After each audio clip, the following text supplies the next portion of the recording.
Assalamualaikum warahmatullahi wabarakatuh. Perkenalkan, nama saya Meliana Dwirawati dengan NIM 2341590 dari kelas Manajemen 4A. Di sini saya akan membahas materi tentang manajemen kas. Pengertian manajemen kas secara umum adalah proses merencanakan, mengelola, dan mengendalikan penerimaan serta pengeluaran kas untuk memastikan kelancaran operasional dan stabilitas keuangan perusahaan.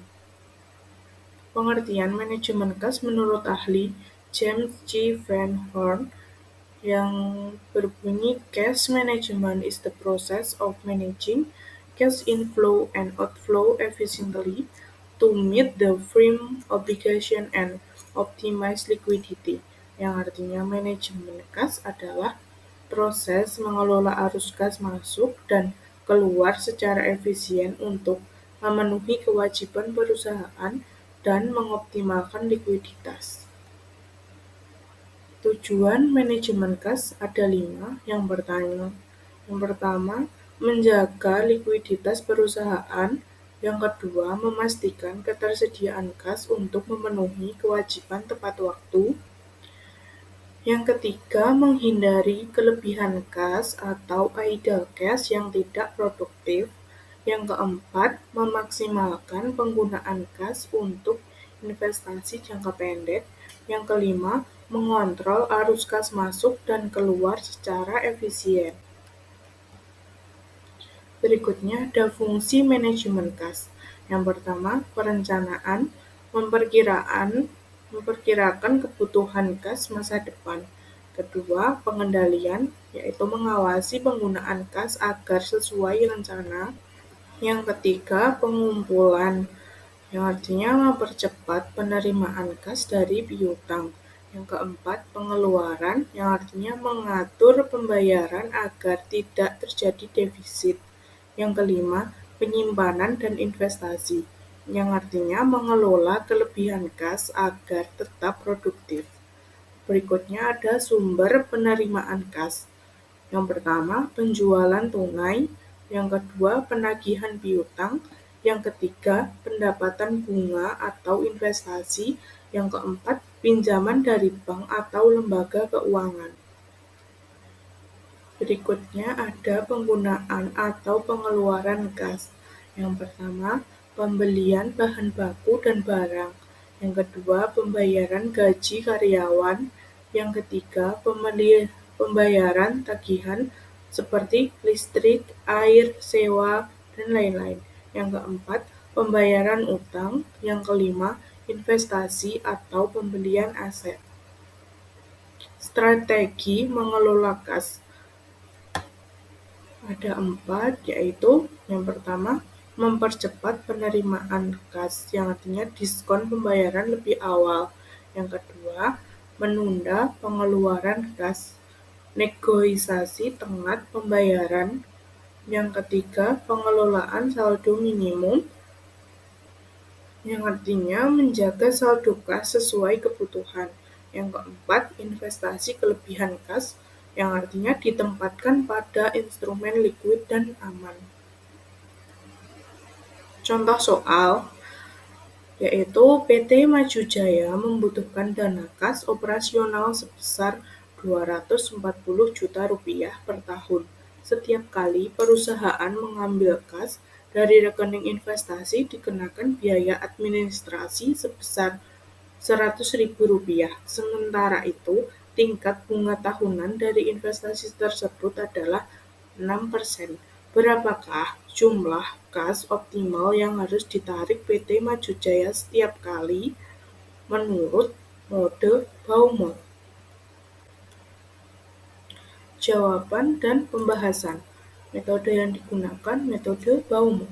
Metode Baumol digunakan untuk menentukan saldo kas optimal dengan asumsi arus kas keluar konstan dan perusahaan mentransfer dana dalam jumlah tetap dari rekening investasi ke rekening kas operasional.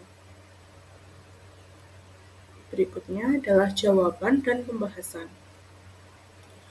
Rumus Baumol yaitu C sama dengan akar 2 dikali F dikali T per R, yang dimana artinya C jumlah kas optimal yang harus diambil, F kebutuhan kas tahunan yang di soal sebelumnya itu senilai 240 juta rupiah, T artinya biaya setiap kali mengambil kas yang senilai 100.000 rupiah dari soal sebelumnya, R tingkat bunga tahunan dari soal sebelumnya yang bernilai 6% atau 0,06.